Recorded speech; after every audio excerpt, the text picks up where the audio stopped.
The door blew open.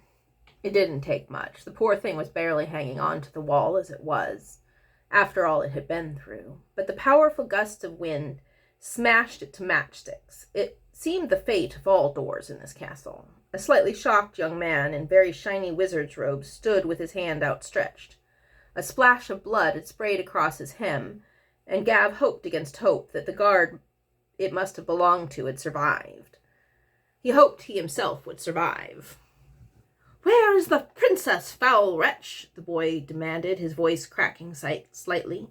The accent was odd. He had a dark golden skin and shiny black hair that hailed from somewhere warmer and farther away.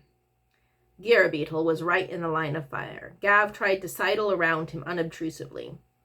"We don't have to do this." Unfortunately, that just drew the young wizard's gaze downward.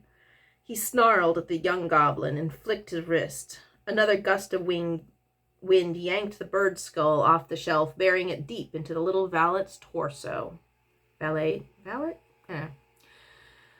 Gav caught him as he fell. No, this was not supposed to be happening. "You didn't have to do that," Alicia startled, appalled. "He didn't do anything to you. He does the laundry." The young wizard looked confused for a moment and then dismissed it. "I don't know what kind of hold he has on you, but if you know what's good for you, you'll run. This is between me and the Dark Wizard." Garabeetle was still alive, but gasping. Greenish blood bubbled up from his mouth, and Gav laid him gently to the floor. "Oh, is it?" he said, his voice full of menace. "Garavax," the princess said, looking back and forth between them. "You're going to what? Beg for this one's life, too?" He didn't take his gaze off the boy, who was now looking a good deal paler and less sure of himself. "While poor Garabeetle bleeds away on the floor for a crime of pressing my shirts?" The hero continued to look baffled. "Stop messing with the vermin and fight me!" "Gav," she said again softer, "you're not him." The boy tried another wind incantation, and Gav blocked it without thinking. Then the young wizard grabbed something out of his bag, and suddenly a bolt of lightning blasted past Gav, catching his side. That hurt a lot. He threw up a full shield over himself and Garabeetle before the next bolt came. The lightning splashed across the shield, but wore the surface off. It wouldn't hold against many more of those. The boy was holding a wand, and Gav was willing to bet it was another gift from Arethano, who seemed to have it in for Garavax. He pushed the shield forward, trying to advance despite the barrage of lightning that made it hard to see. Would the shield last until he could close the distance? He couldn't hold it and cast an attack of his own. The shield was weakening, and Gav's knees were starting to tremble. He'd need to time it perfectly. There were almost no flowers left, so he'd only get one try at a fireball. And suddenly the lightning stopped. He blinked away the after images. The boy was on the floor, unconscious. Alicia stood behind him, a makeshift weapon made of a bag of sand scooped from a firefighting bucket dangling in her hand. He blinked at her, his eyes still watering. "You could have taken the rescue."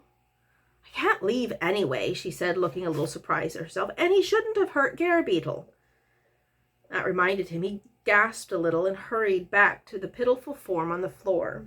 Garabeetle was still breathing, but it was shallower. There had to be something he could do.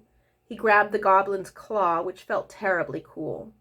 "Stay with me, little friend," he said softly, racking his brain. There was something that he had seen. "The green lozenge, the one in the silver box," he said to Alicia. Alicia stared at him. "Hurry!" She dove forward towards the corner that he'd pointed at. It took longer than he would have liked, as Garabeetle's breathing hitched. But there she was, fumbling the lozenge out of the box. "Bite this," he said, wedging it between Garabeetle's loosening jaws. "Please." It was too late. The goblin couldn't hear him. Gav grabbed his jaw and shoved it closed. The capsule shattered, and a wisp of green smoke escaped before it was sucked gently into the goblin's nostril by the last shallow breath. The effect was immediate. Garabeetle's back arched, the bird's skull ejected so forcibly that it hit the ceiling and shattered. He writhed on the ground, whimpering with a clenched jaw, and then suddenly he stopped. Gav held his breath. The little goblin's eyes blinked once, twice. He raised a shaky claw, probing at his exposed but suddenly very much whole stomach. That was amazing, breathed Alicia. Yeah, said Gav, also staring in wonder. That was the only lozenge. He nodded. Yeah. She thought for a minute. But you can make more? He shook his head. No, I don't think so. She gave him a look he didn't know how to read. Throck thundered in, followed by several more guards. They skidded to a stop. How many did we lose? Gav asked quietly. That wasn't the question they had been expecting. 2? Gav closed his eyes. There would be more. More heroes, more deaths. Unless he chose to do something. He stood. Take him to the dungeon, he said, gesturing at the unconscious wizard. Search him first, very thoroughly. Actually, just strip him completely. I'll deal with him later. Alicia looked up at him. Well, what are you going to do? Well, first, he said grimly, I have to stop a garlic festival. And there's the chapter.